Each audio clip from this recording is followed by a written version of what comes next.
Um, so much for my hopes for a serious and reverent Purim Spiel. I just want to assure you, though, that I personally had no part in any of the production that you just see. And I also want to point out to you that there was no mention of the president, of the shul, or the men's club, or the local chapter of the SPCA, or the sisterhood, or for that matter, the United States of America, or any civil sovereign state.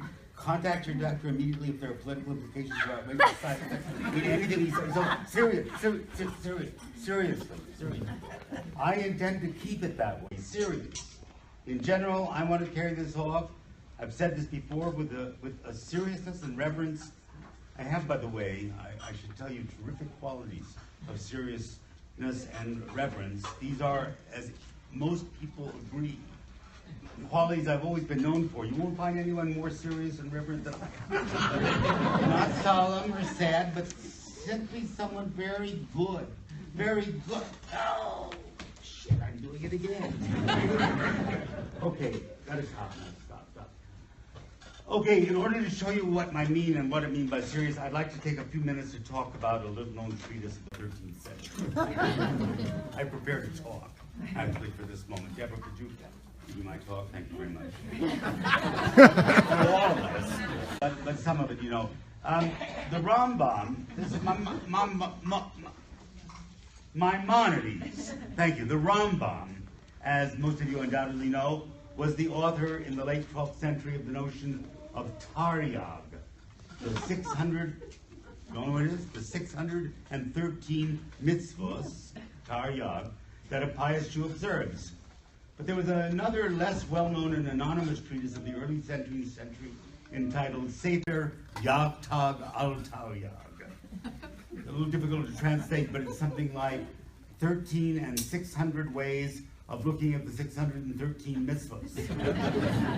And the treatise was just that, 613 commentaries, often in a style reminiscent of the Talmud, but not so much on the individual mitzvahs as on the fact that there were 613. So I've taken 3 examples at random from this commentary, just to give you an idea of what it goes. So here are 3 examples that I've taken from random. Ramai Reb Shimon. Reb Shimon raised an objection. My Taryag, he asks, why imagine it's 613? I mean, Taryag al Payim. Dilma Taryag al Fe'al Payim. I could have said it was 613,000, or perhaps 613 million.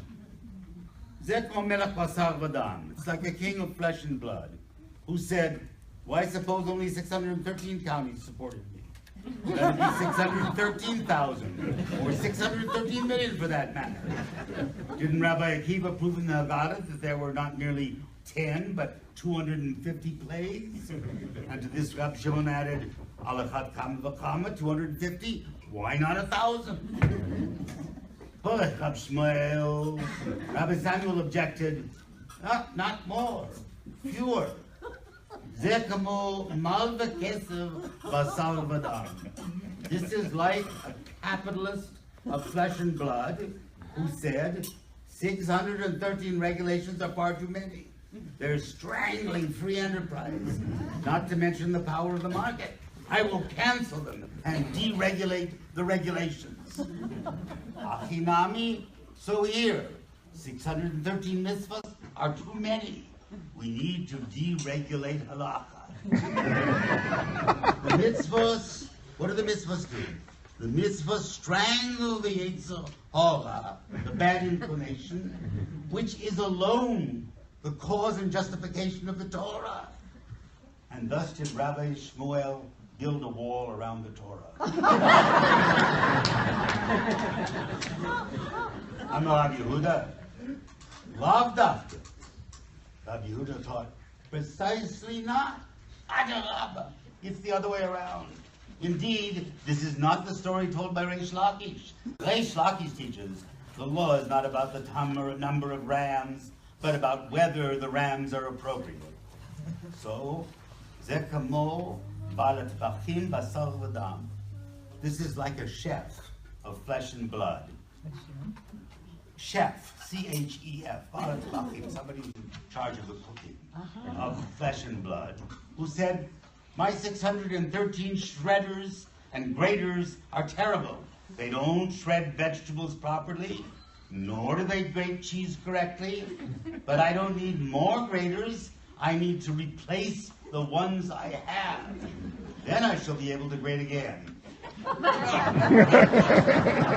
So it is with the 613 mitzvahs. They're terrible. No one likes them. I propose that we repeal them and replace them with a new set of mitzvahs that will do much more for the Jewish people and will make Israel great again.